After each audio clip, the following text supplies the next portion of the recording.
So we'll chant a little bit, and then we'll talk a little bit, and then we'll discuss a little bit. Jaya Radha Madhava Kunja Bihari Jaya Radha Madhava Kunja Bihari Jaya Radha Madhava Kunja Bihari.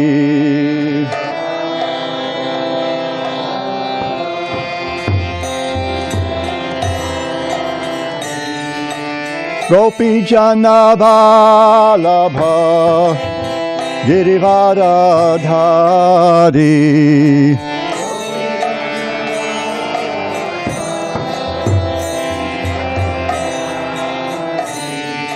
Gopi Jana Vallabha Girivardhari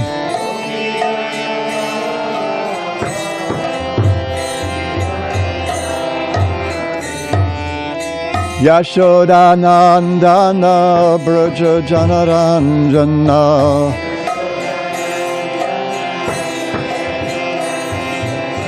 Yashoda Nandana Braja Janaranjana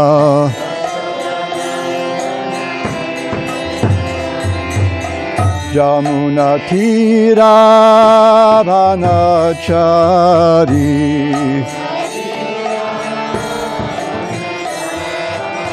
Jamuna Tira Vanachari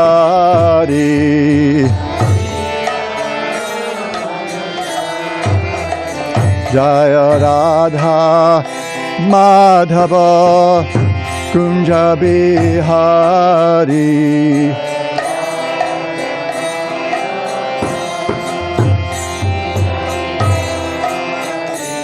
Jaya Radha Madhava Kunja Bihari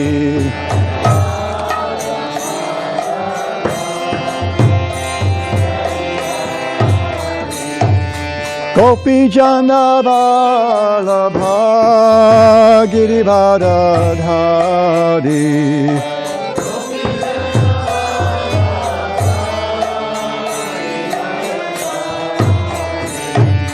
Gopi Jana Vallabha Girivardhari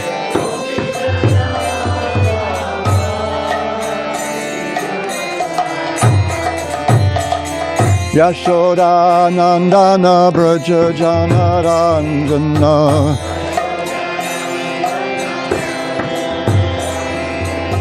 Yashoda Nandana Braja Janaranjana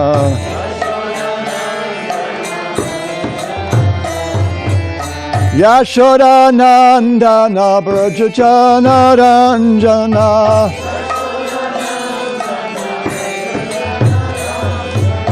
Jamuna Tira Vanachari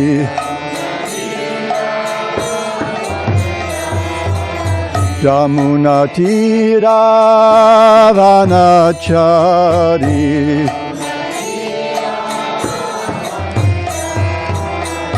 Hare Krishna Hare Krishna Krishna Krishna Hare Hare Hare Rama Hare Rama Rama Rama Hare Hare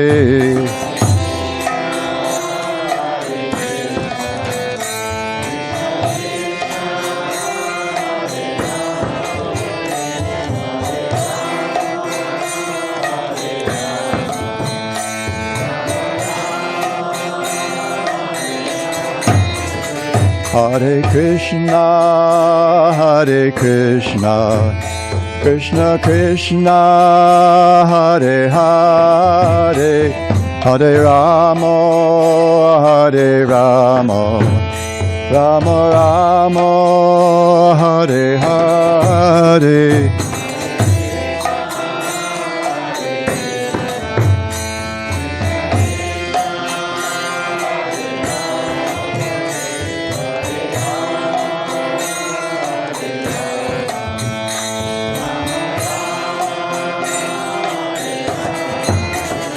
Hare Krishna, Hare Krishna, Krishna Krishna, Hare Hare, Hare Rama, Hare Rama, Rama Rama, Hare Hare.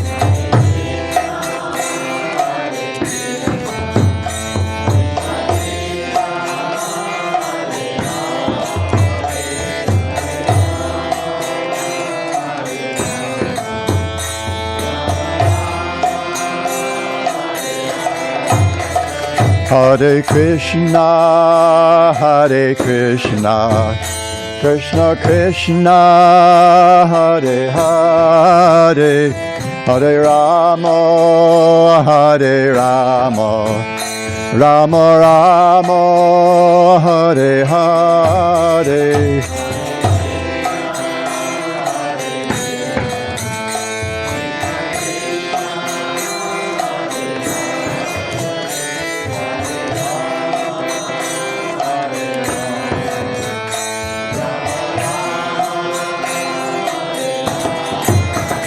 Hare Krishna, Hare Krishna, Krishna Krishna, Hare Hare, Hare Rama, Hare Rama, Rama Rama, Hare Hare.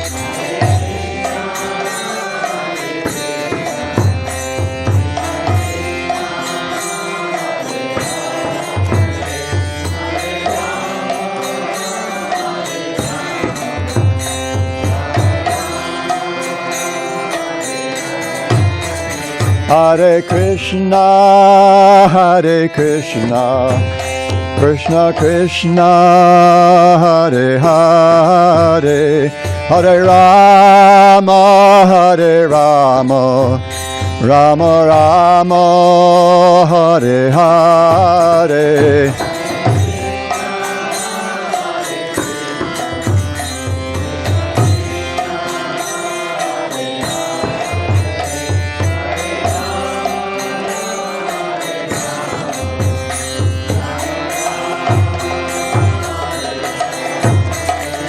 Hare Krishna, Krishna Krishna, Hare Hare, Hare Rama, Rama Rama, Hare Hare.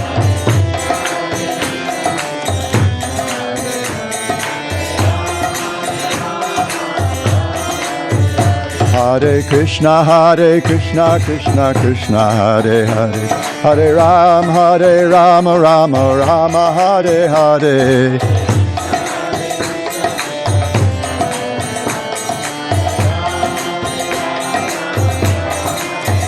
Hare Krishna, Krishna Krishna, Hare Hare, Hare Rama, Rama Rama, Hare Hare.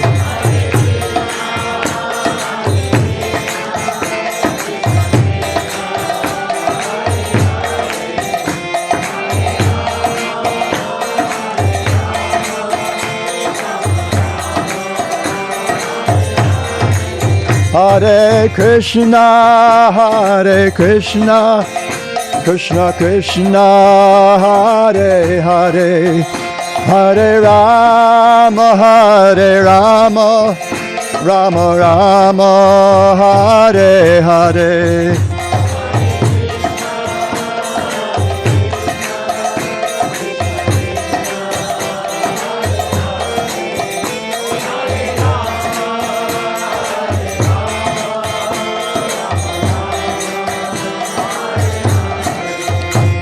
Jaya Radha Giridhari, Radha Giridhari Radhe.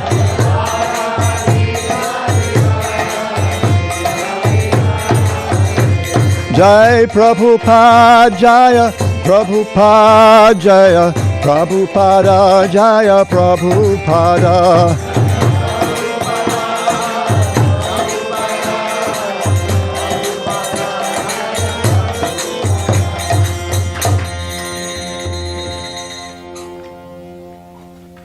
Shri Harinam Sankirtan Ki Jai.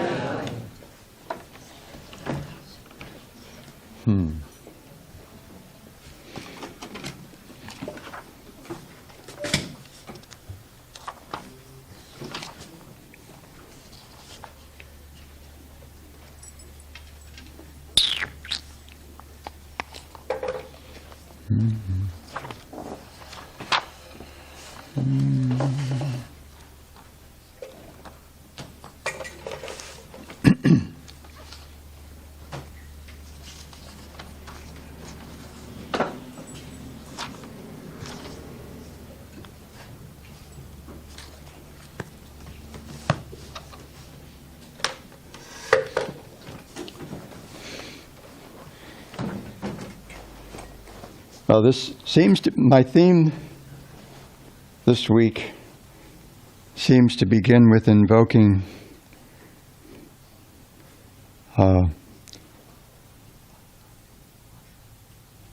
excuse me while I adjust my, whoa, that's different, my hearing aids.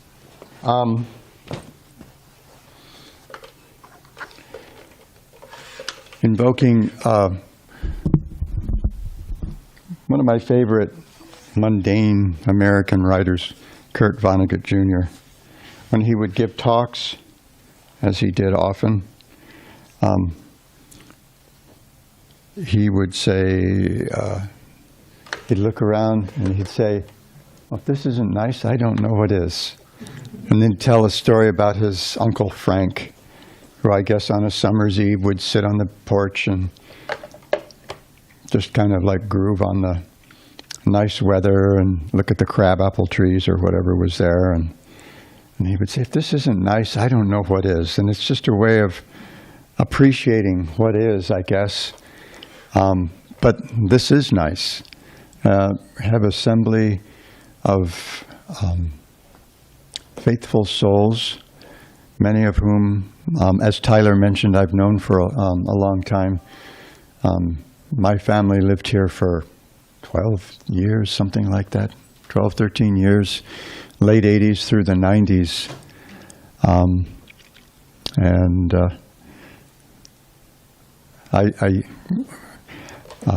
used to get to take care of Gary Govardhan, the temple's Govardhan Shila, I think it was 3 times a week for, must have been years, 8 years. So I just want to begin by acknowledging all the old friends, welcoming the new. Is there anyone here who hasn't been to a Hare Krishna temple before? I'm an old writer and writing teacher, so I like to know who my audience is. So this is good. Good to know. And I want to, even more than that, I want to thank His Holiness Badri Narayan Maharaj and His Grace Balaram Prabhu for inviting me here back to San Diego and making some nice arrangements for my accommodation and, even more importantly, for my engagement, keeping me out of trouble. But also, pardon me? I said, and it hasn't been easy. No, that's for darn sure. People say nice things about me, but those who know me, they know that I'm not always easy, I'm not always fun. I feel really grateful for the old friends who I've been able to reconnect with over the last few days. It's been really a hoot. See, the kids I knew are now middle-aged people, and that has to be a big reminder that not only am I no longer 22, but I'm no longer 49, even though I pretend to be. There's a story about me ignoring my 50th birthday, so sometimes I'll joke that I'm still 49. Okay. So I got a Bhagavad Gita here, and I assume they intend that I would speak from the Bhagavad Gita, but as I did a couple of weeks ago in Denver, I'm going to betray that expectation, and I want to speak from something else, because today is a special day. The Vedic literatures, the ancient spiritual literatures of India, broadly outline 4 goals of human life. In Sanskrit, they're called dharma, artha, kama, and moksha. So dharma means, well, we think of it as religion, or we think of it as duty. It's about cultivating virtue. Or sometimes at least a virtuous reputation. And we generally, in the material world, we want to become virtuous so that we can get ahead in the world. We try to cultivate virtues, just like there's, what's his name, Admiral, was it McRaven? The SEAL team commander who gave the speech on making your bed. First thing when you get up in the morning, make your bed. That's what I learned from my parents. And so when I was in boot camp, it wasn't hard. And the rest of the time I was in the Navy, it wasn't hard. First thing you get up, you make your rack. So these are virtues that we try to cultivate. Getting up early enough to make it on time for work and all these things. And we generally have a goal, or even if we want to become religious, there's a goal in our becoming religious, especially in Merca, where we used to acknowledge that we were largely driven by what we call the Protestant work ethic. Right? If you work hard, then God will reward you. You'll be prosperous, materially prosperous, and then you get to go to that big resort in the sky when you die. So we want to become virtuous, we want to be religious so that we can get ahead in the world. Artha. Artha generally means value or gain. So we want to get ahead in the world. And why do we want to get ahead in the world? Kama. So we can enjoy. Kama means pleasure. So we can enjoy. And I sometimes tell the story about an afternoon when I was teaching at San Diego State. Those who've been to the universities and colleges around San Diego know that we've got an official on-campus bookstore and an off-campus bookstore. And I don't know if it still is, but it used to be KB Books. So at San Diego State, you've got the Aztec bookstore, and then you've got KB Books, which is just down College Avenue, a couple of doors. And one afternoon, I was in there checking on a book order, I guess, for the next semester, the following semester, or making a book order or something. And there was a big poster on the wall. And at the top of the picture on the poster was it like this McMansion kind of a thing, this great big house. And just below the house was a garage, like a 6-car garage. And even then, this was probably early 90s or something maybe. Even then, every car in that garage, each of the cars in that garage cost more than we paid for the house that we bought on the Big Island in Hawaii 20 some odd years ago. And the headline, I guess, with whatever they call it for an inspirational poster, the inspirational message was justification for higher education. Now, dear friends, I was an English major. There's no way I was even going to be able to afford to rent a space in that garage, much less buy that house and any of the cars in that. English majors are famously, very employable, but not generally at very lucrative jobs. Who become editors or teachers or something or other. Baristas. Waiters. So, of course, I was appalled. I was like, well, I never. I was indignant. But that's our deal. And we see that the way that the universities and colleges are set up, that they're more and more like businesses, and they're more and more, rather than providing a broad-based education so people have a sense of how the world works, that it's all about, finding a profession where we can rack up our big salary, and, well, first of all, we got to pay off that darn student loan. So this is our situation in the material world. Even our religiousness, even our cultivation of virtue is really about getting ahead in the world so we can enjoy. And then after a while, we eventually see through the whole scam. It's like the Wizard of Oz. He seems very powerful. He's got that big booming voice. Sounds like, the great Oz. He's behind. But you pull the curtain back, and it's this dumpy little man with a squeaky voice and very insecure, fumbling, bumbling kind of a guy. And when we see through the charade of the whole material world, because, well, Krishna summarizes our whole material experience in 2 words in the Bhagavad Gita. Dukkhalayam ashashvatam. We suffer, and whatever we gain is temporary. Now, the good news is the suffering's temporary too. But dukkhalayam, and suffering doesn't have to mean like people in southwest Florida right now, where everything was just kind of like leveled by Hurricane Ian.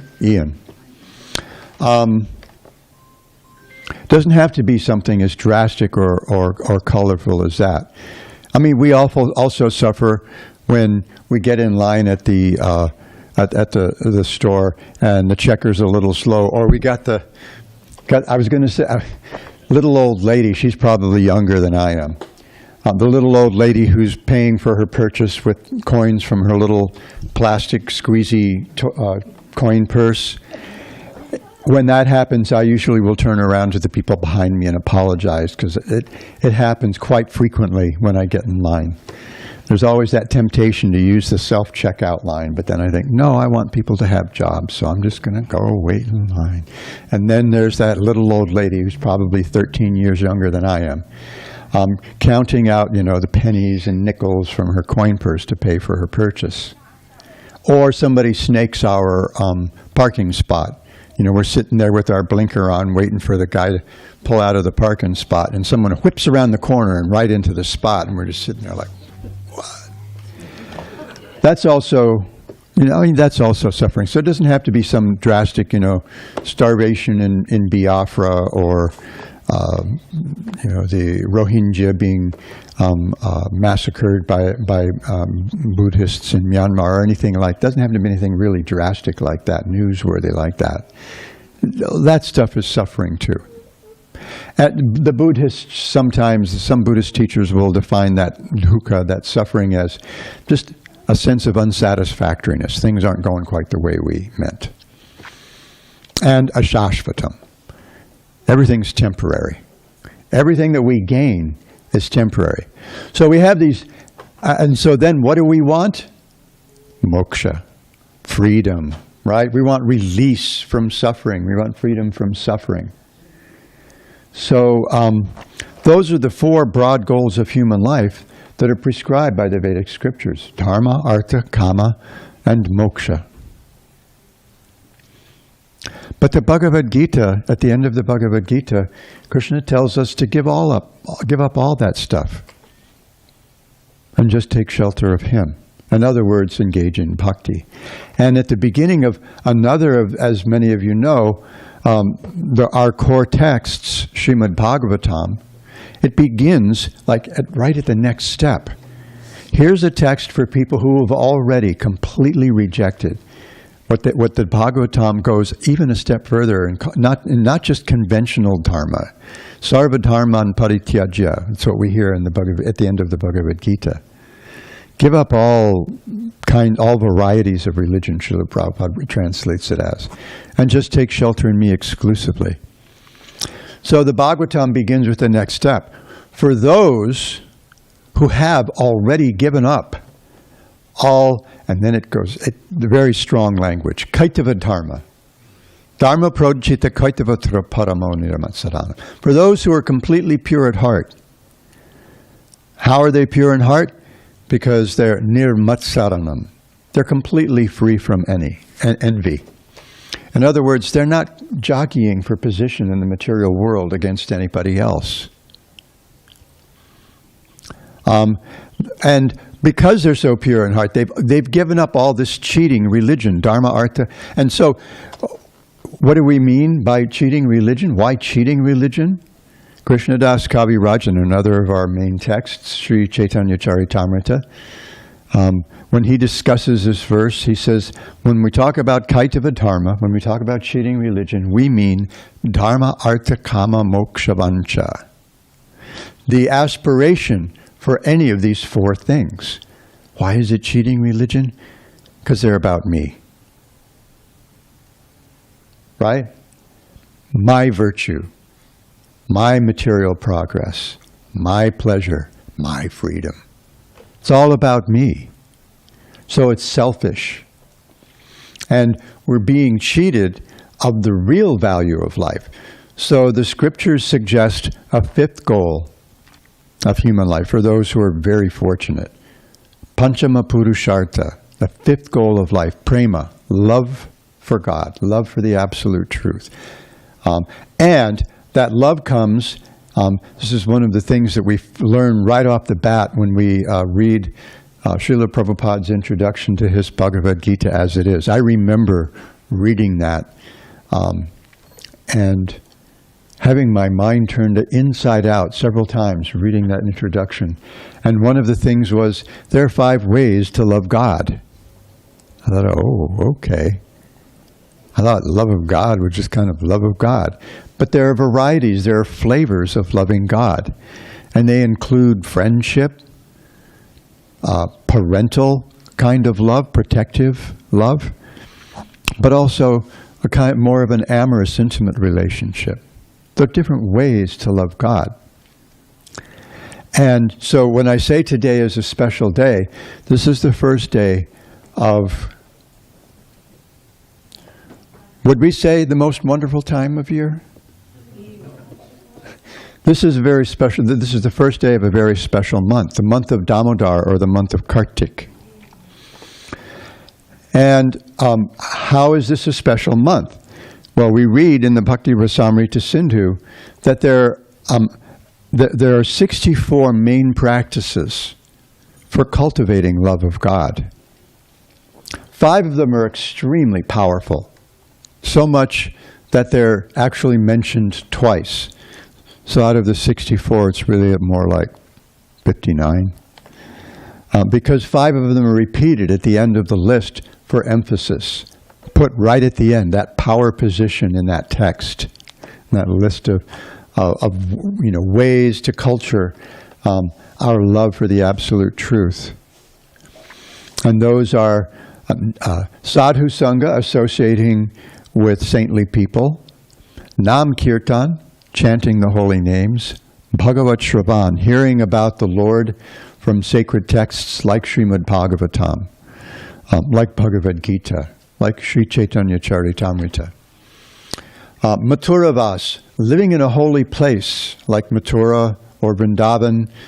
We also include Jagannath Puri, Sridham Mayapur, which is another Vrindavan in a sense. And Sri Murtir Shraddhaya Sevana, worshipping the deity form of the Lord with faith, with affection, with love. So I want to come back to a couple of those in a minute. But among those 64 angas, the 58th in that list is given as early in the chapter where it's presented, observing Kartik Vrat. This the name for this month is Kartika. Another name is Urja. We adopt an Urja Vrat. Urja means power. Very powerful. So we make determinations to engage in very strong devotional practices. So devotees will make a vow this month, or at least make a determination. I'm going to try this month. But many devotees, a lot of us will give things up.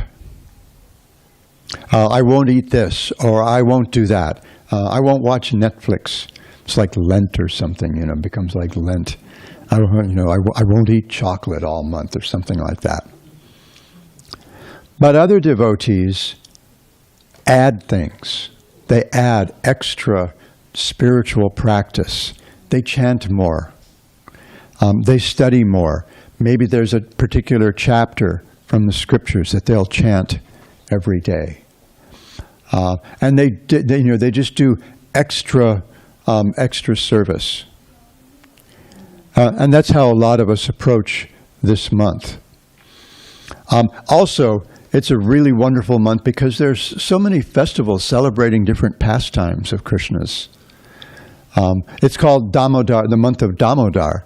And one of the things that we celebrate is the Damodar Lila.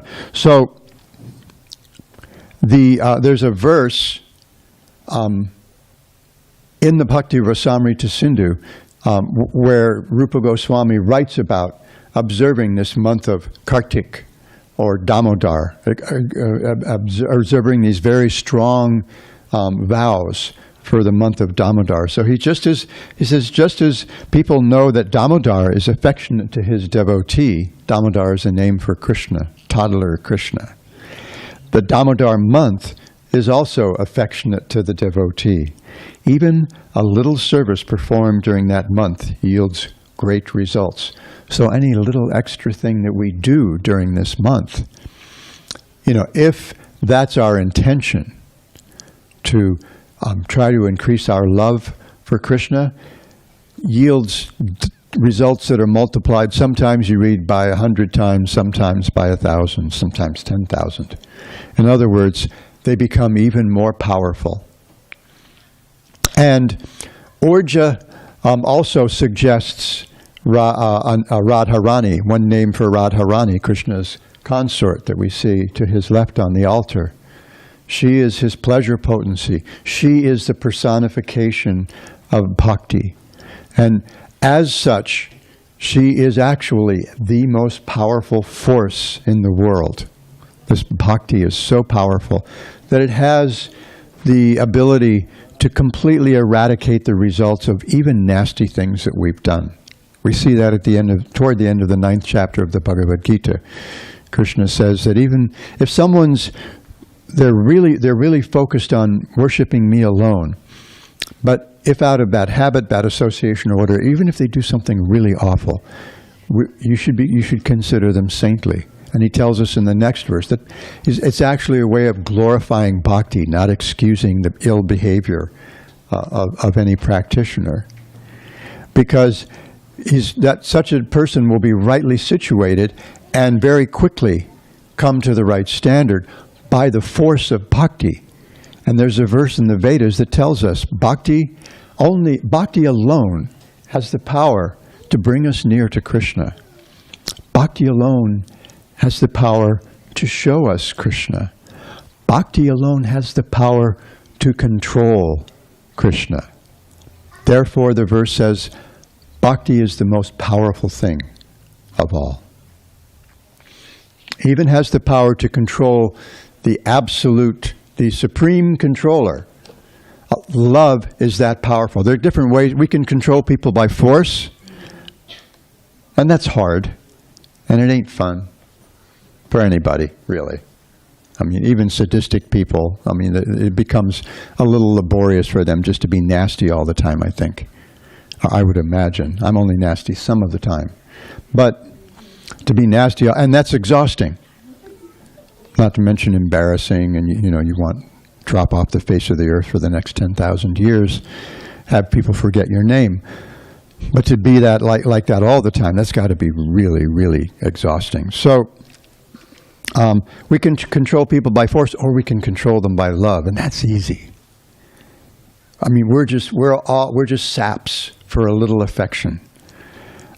So the month of Damodar is particularly affectionate, and so this is described that the Lord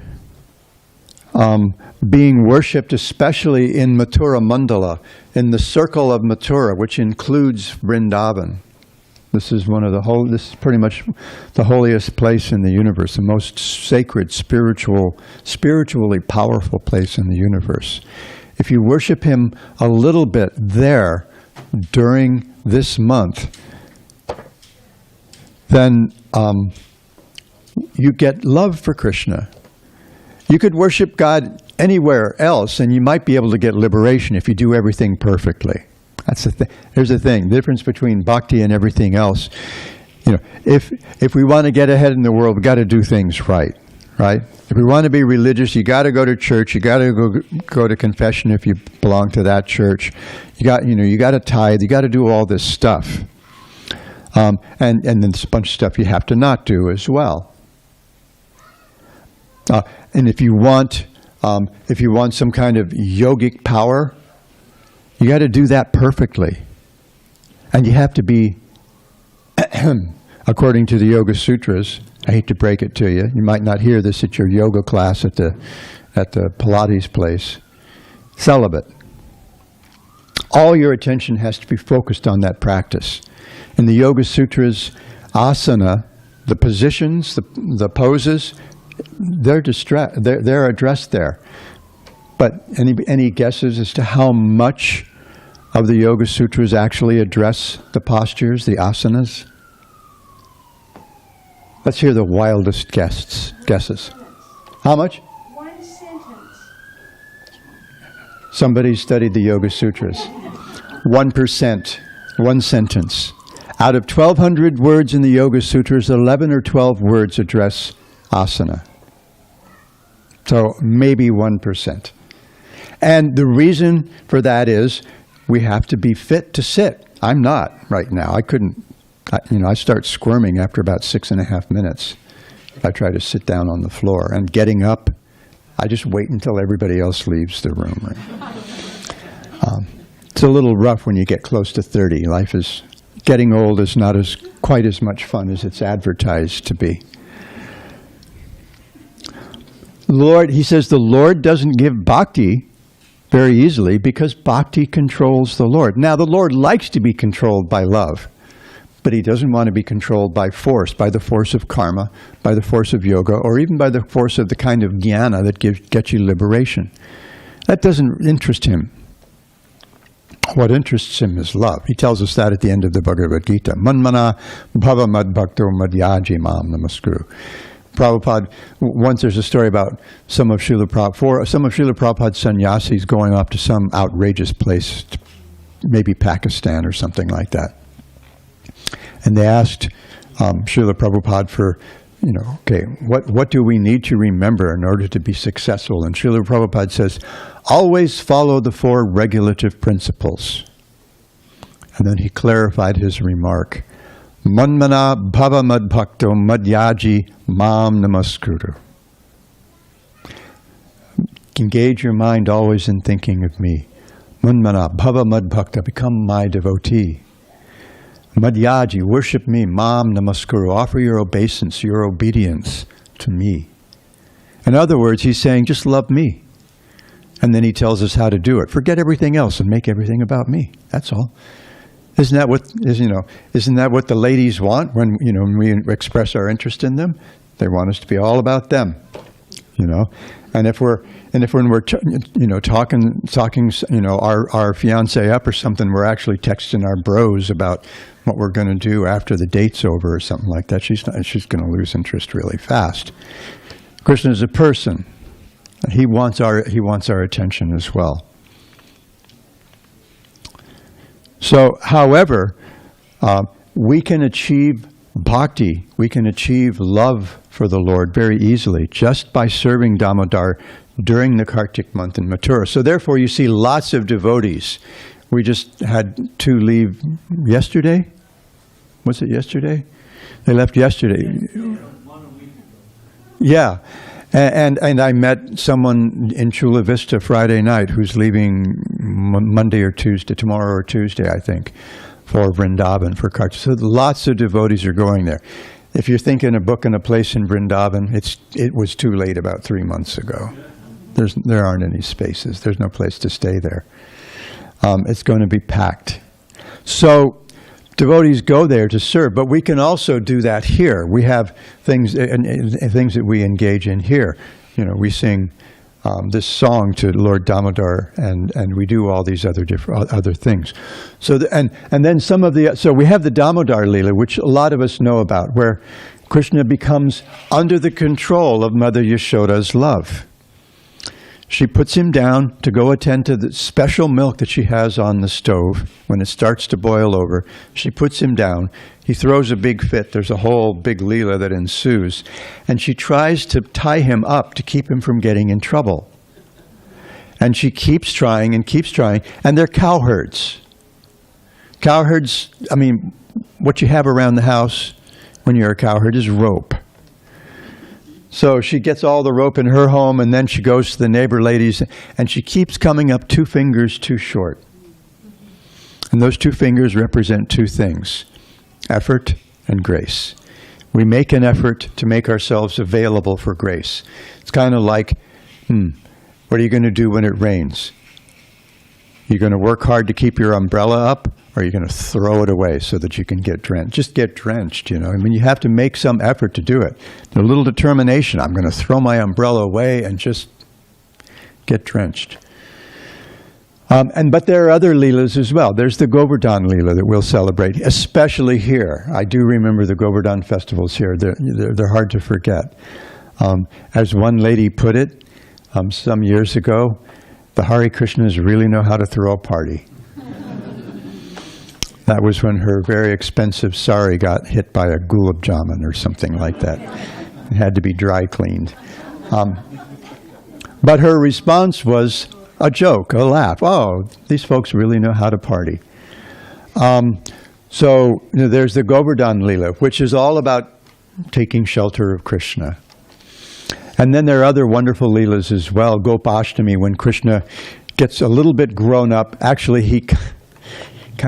he and his uncles kind of bully his father into letting him graduate from taking care of the calves, which means just going out to the outskirts of town, the pastures on the outskirts of town, to taking care of the big cows, which means going out farther away, which affords the boys greater opportunities for more adventures every day, which the parents hear about at the end of the day, and they just kind of roll their eyes and they say, oh, yeah, okay, boys, you know, and their stories, whatever. And every morning, Mother Yashoda would admonish Balaram, Krishna's big brother. You keep that little brother of yours out of trouble today. I don't want to hear these stories when you guys come back in the afternoon. I don't want to hear about any adventures with giant snakes swallowing all the boys or whatever.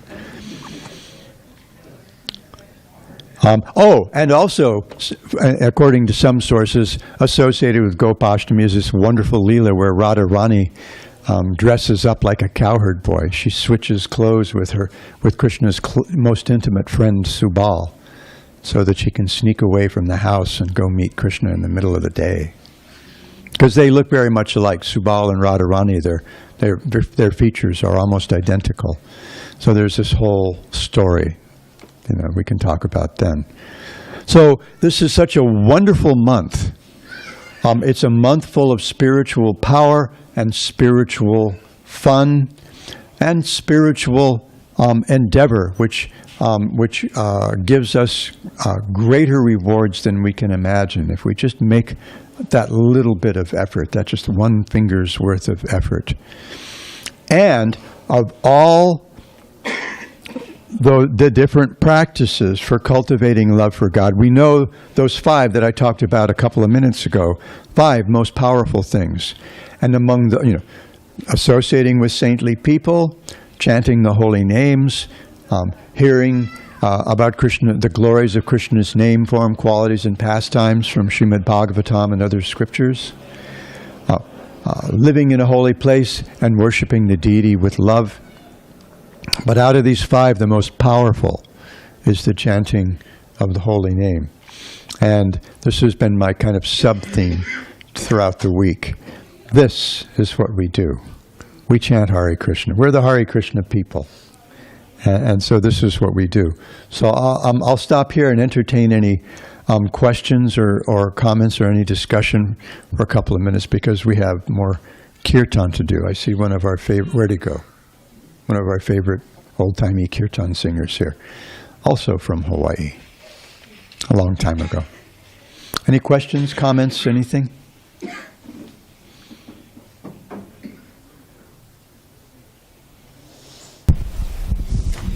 Yes, probably sometimes when I read Bhagavad Gita, when I read the purport, I try to have Prabhupada's voice in my head when I'm reading it, and that seems to help. I was wondering, does anybody else do that? Have you ever tried that? Have you do that as well? I think sometimes we just hear Prabhupada's voice, especially if we listen to enough of his lectures. That's a nice practice. I like that. I haven't done it deliberately, but I might try that this month. It's a wonderful idea. Thank you. Anything else?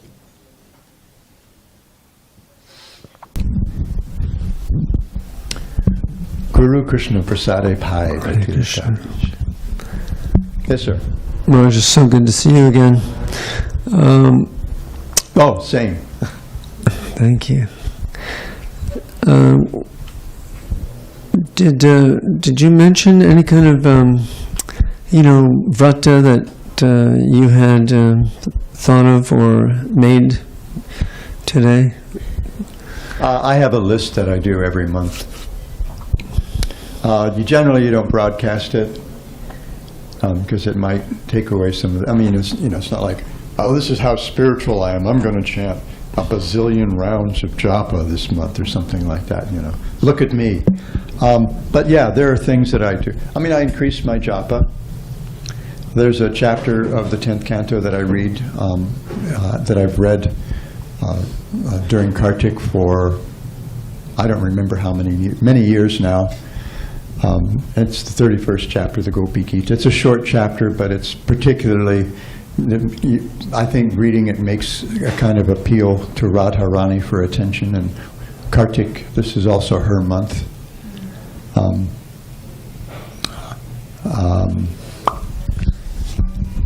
So I read that. And last year, somehow or other, I was able to read it with a group of younger devotees in Honolulu. There were just these younger devotees that they just kind of liked me and they kind of hung out with me. And I said, well, what I do, this is one of the things I do for Karthik every month. I read the Gopi Gita.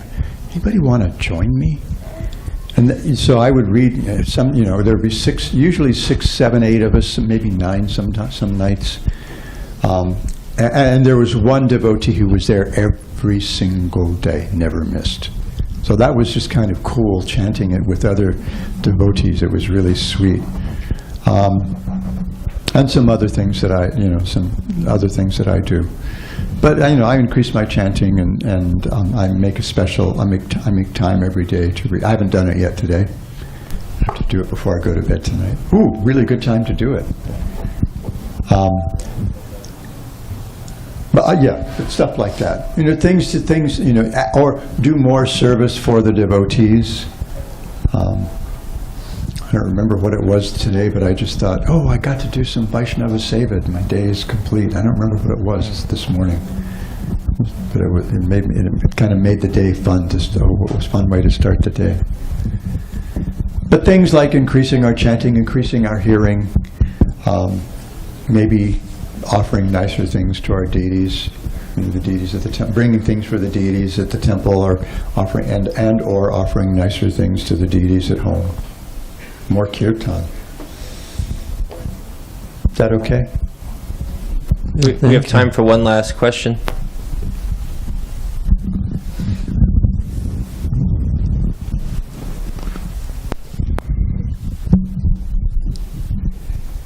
So you mentioned Vaishnava Seva really got you enthusiastic today.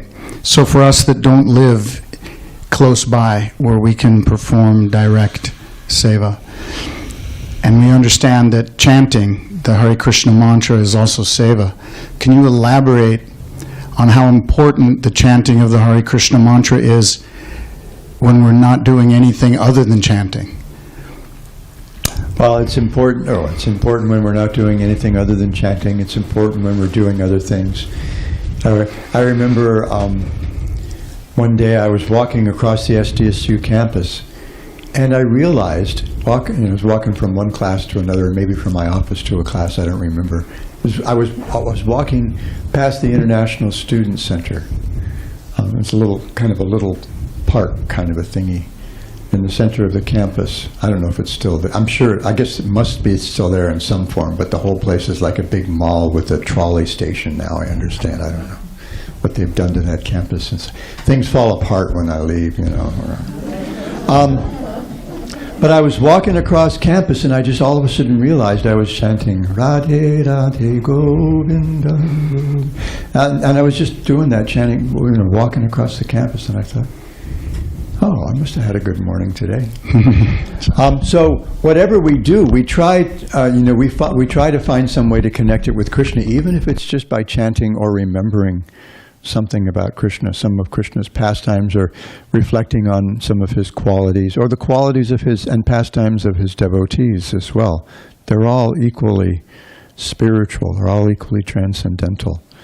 We try to make the chanting, though, the focus of our lives. There was in Alachua, Florida, there's a large community of devotees there.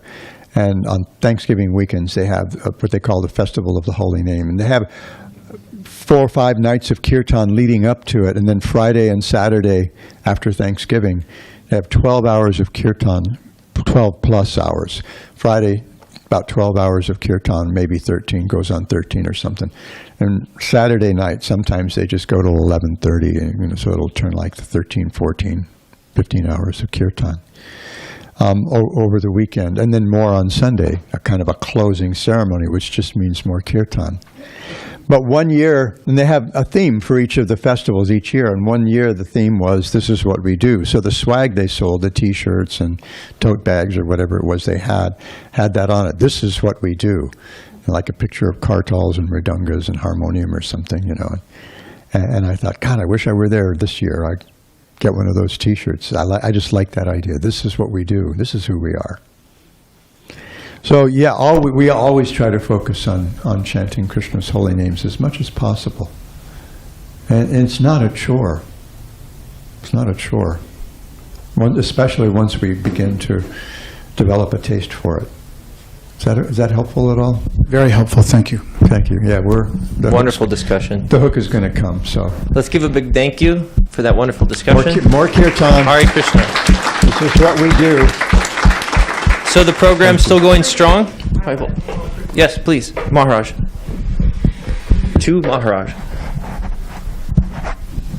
One question, Ashram Maharaj. Oh. When will you be back? You can give us at least a hint, a hope. When I'm invited. I generally go... Hey, you've got an open standing invitation. Nice I generally try. go where I'm invited and not where I'm not invited, so... You're always invited. We're happy to see you. And look forward to seeing you again soon. Yeah, Krishna's been actually very kind to me, and now that things have opened up, he's also provided me with some facility for being able to travel when I need to. So how can I not? I'm drawn by essentially the black hole of Radha Giridhari and Giri Govardhan. Who can resist? You can't resist the force of a black hole, right? You get close enough and boom, you just get kind of drawn in and you become merged in that, in that love. Plus the affection of the devotees. This is something I've experienced in all the places that I've visited over the last month or so. I was in Dallas and Houston, a couple of weeks in Denver. And the affection of the devotees and the power of the deities, I know they're going to draw me back at least to those places. A couple of other places I'd like to visit for different reasons, partly because of friends who live there, but for some other reasons as well that I didn't get a chance to visit this time. So I have to come back to the mainland again. I'm a sannyasi. I'm supposed to travel, and I'm still able to, apparently, even though it's not as much fun as it used to be. Yeah, so as soon as I can. As soon as the temple president in Honolulu lets me come again. So I have to come. I have to stay.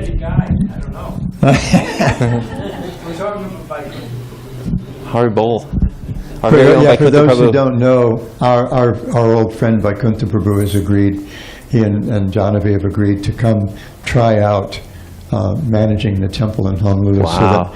So that my Jai. sister and longtime friend, Mother Kusha, who just turned 70 this year, will have a bit of a break from burdens of management. So the rest of us are going to try to pull together to make it bearable during their trial period, so we can lure them back. But yeah, I mean, I was given a deadline this time by Kusha as well. And I don't know what that means. She said, end of the month, end of October, or else. And I said, or else what? I don't get to come back? So yeah, as soon as I can.